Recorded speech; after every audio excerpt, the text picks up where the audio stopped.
Good afternoon, everyone. My name is Arpan Mukherjee, and I look after the Maths Department of Macmillan Education.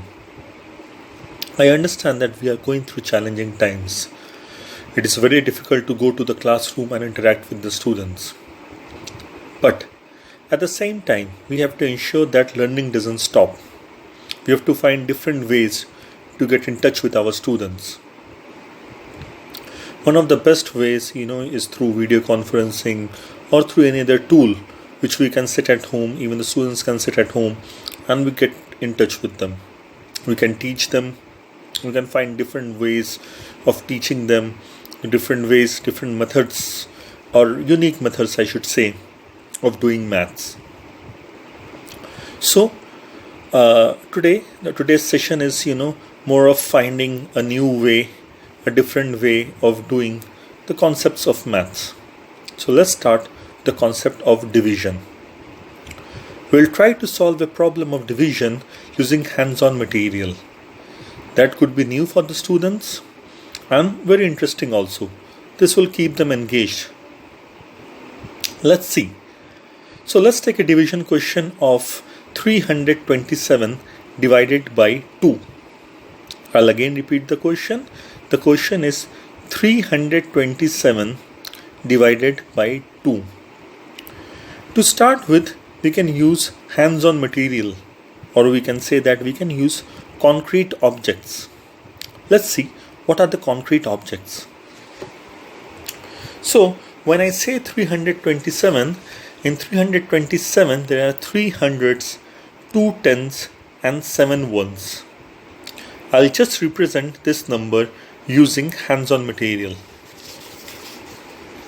These are number discs of 100. So we'll have 3 number discs of 100. This is 300.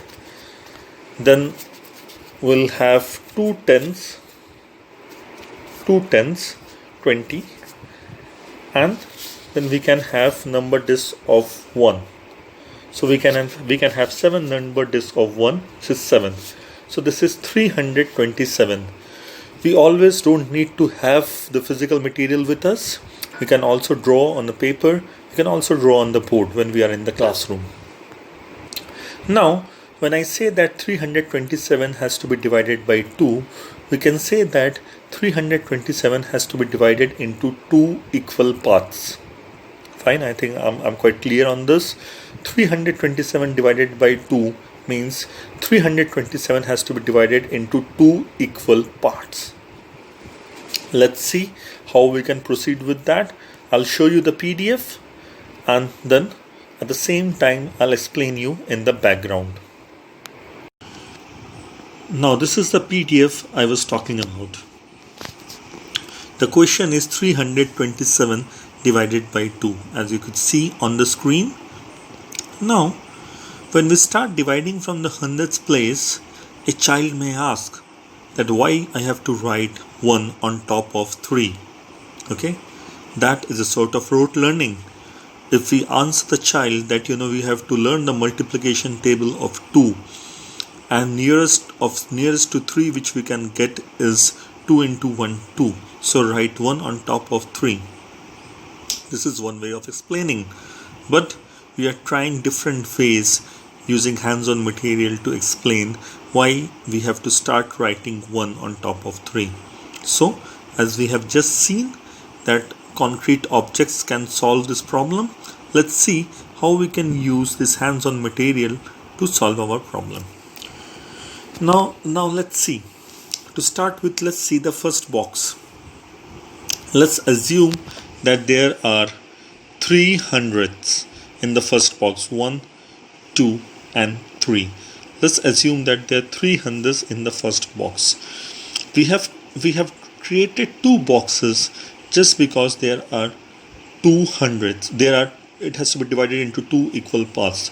327 divided by 2. It means we have to draw 2 boxes. Now let's start dividing with the hundreds place. So 300, we divide 100 in each box. 100 in the first box and then 100 in the next box. So the reason we are writing 1 on top of 3 because we have equally distributed hundreds in two boxes, 100 in each box. Now let's come to the second part. The second part is that 100 is left over here. We can see 100 is left over here. This 100 is left over because we could not distribute this 100 equally into two parts. So let's split this 100 into 10 tenths. We can easily split this 100 and we know that 100 is equal to 10 tenths. That's why in the second step I've written 10 tenths here. We can see there are 10 tenths. Apart from this, these 2 tenths is already there. As you could see, these are the 2 tenths. The same thing we have carried on here. This 2 tenths. So 10 tenths and 2 tenths make 12 tenths. Fine. 10 tenths and 2 tenths make 12 tenths. Now when the second time we have to divide the tens place, we can see that in the two boxes, these 12 tenths, 10 tenths which we have received, which we have got by splitting 100, and there are 2 tenths. It makes 12 tenths. So this 12 tenths can be equally divided into two parts. 6 tenths in one box and 6 tenths in another box. That is the reason we have written 6 over tenths. We could see that there are 6 tenths in each box. That's why we have written 6 at the top of tens place. Now let's come back to the last part of this question. The last part says that we had 7 ones. You could see that there are 7 ones. At the top of the figure also there were 7 ones, 4, 5, 6, 7.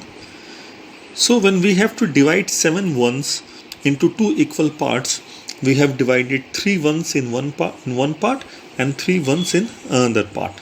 That makes it 6 ones.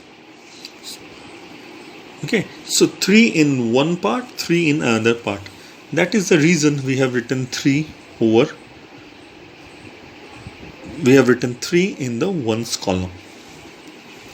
Now if we see the two boxes, we could see that in the first time we have split 200s equally into two boxes, 100 each. There is 100. Then we have split 6 tenths. Then we have split 12 tenths equally into two boxes, which is 6 tenths and 6 tenths. This is 6 tenths and 6 tenths. And then we have split 7 ones equally into two boxes, which is 3 ones and 3 ones. And 1 is left over because there were 7 ones. So in each box we could see there is 100, 6 tenths and 3 ones, which makes the quotient as 163, and the remainder is 1. This 1 is left over. So we could see the same thing in the calculation also. 163. So when 327 is divided into 2 equal parts, the quotient is 163. So there is 163 in each part and 1 is left over. This is the very traditional way we do maths. On the right hand side we could see. But the interesting part is how we have shown this pictorially using hands-on material. I had just shown you the hands-on material. But if it is not there, there is nothing to worry about. We can also draw circles in our notepads, and we could instantly connect that these are the number discs we are talking about. So I hope this concept is clear. So to follow this up, we can follow this up using a practice question. We can advise students to solve another question at home using the same technique. The question is 4217 divided by 3. I'll just place the question in front of you. The question is 4217 divided by 3. Let's solve this question using the same hands-on material.